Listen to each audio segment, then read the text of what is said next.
Puji Tuhan, saudara-saudara yang dikasih dalam nama Tuhan Yesus Kristus, Bapak Ibu sekalian, para jemaat diberi syukur. Pagi ini kami akan menyampaikan renungan pagi untuk kita.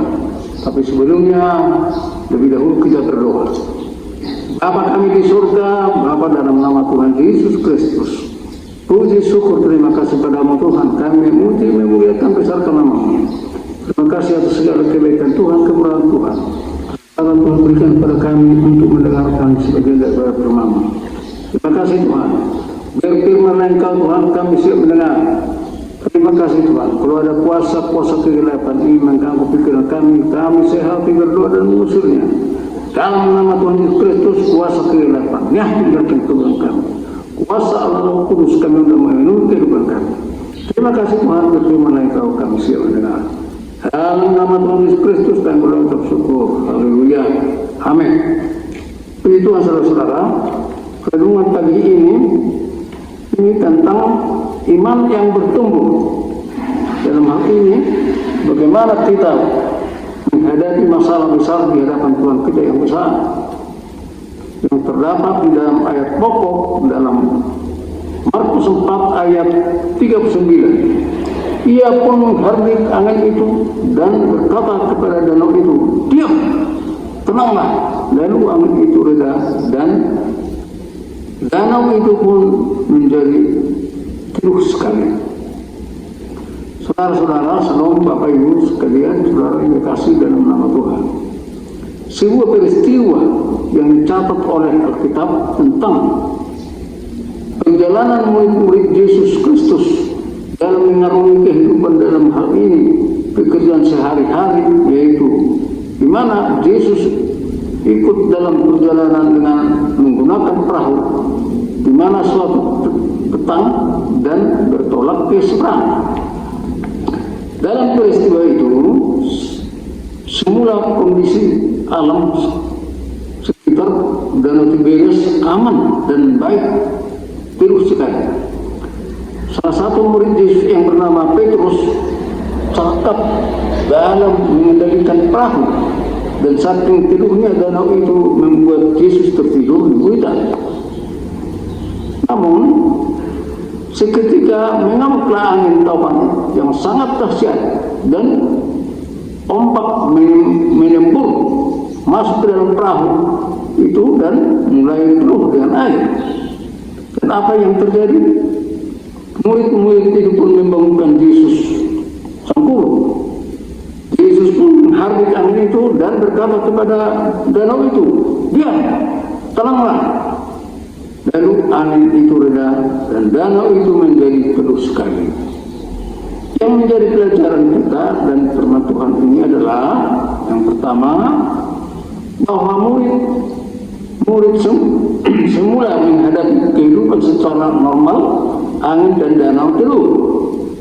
Kemudian yang kedua, bahwa murid-murid selama berlayar dengan perahu bersama dengan Yesus yang juga tertidur di hutan, hal ini menandakan bahwa murid-murid tahu Yesus ada dalam perahu dan mereka mengandalkan kekuatan mereka sebagai nelayan. Yang ketiga, kehebatan dan kemampuan murid-murid dalam belajar berlayar ternyata ada keterbatasan yang ketika menghadapi tantangan dan masalah yang menjadikan mereka ketakutan.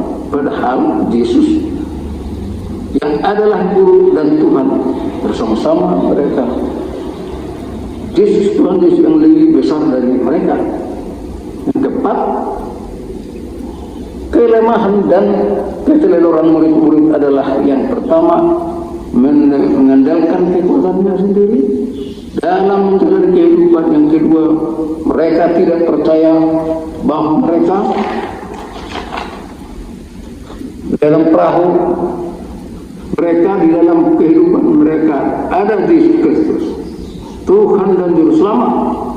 Yang ketiga, mereka khawatir akan badai kehidupan dan tidak mengandalkan kehidupan mereka kepada Yesus Kristus.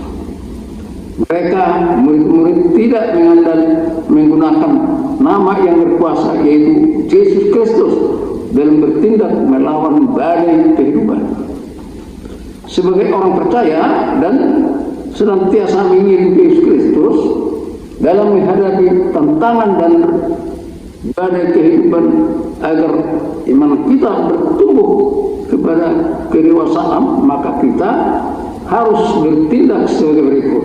Yang pertama, senantiasa kita bersekutu dengan Tuhan dalam ibadah, baik persekutuan keluarga maupun gereja, menjadikan iman kita kuat dan semakin berharap kepada kuasa Tuhan yang dahsyat. Yang kedua, kita tahu bahwa iman timbul dari pendengaran, dan pendengaran firman Kristus.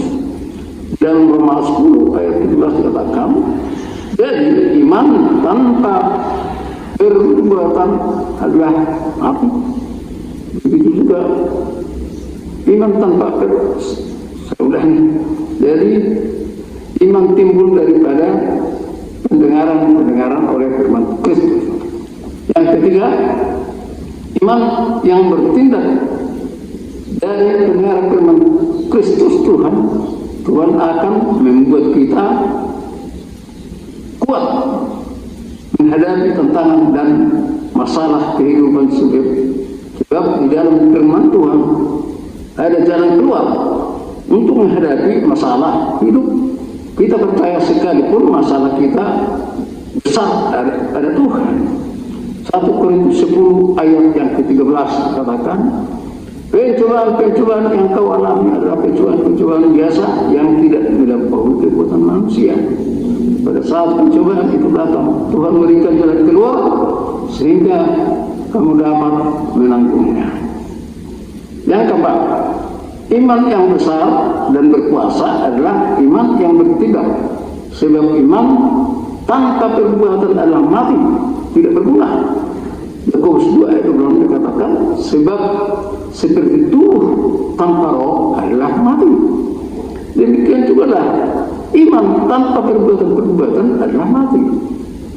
Menggunakan nama Yesus yang berkuasa dalam mengarungi kehidupan, Filipi 2 ayat 9 dikatakan, sebab di dalam nama Yesus ada kesembuhan, ada pemulihan, ada kekuatan, dan lain sebagainya. Demikian renungan sikap hari ini disampaikan kepada kita sekalian. Semoga firman Tuhan yang kita dengar membawa kekuatan, kesehatan, dan dari pedoman bagi kehidupan kita sekalian. Dan terima kasih. Haleluya. Tuhan berkati. Mari kita berdoa.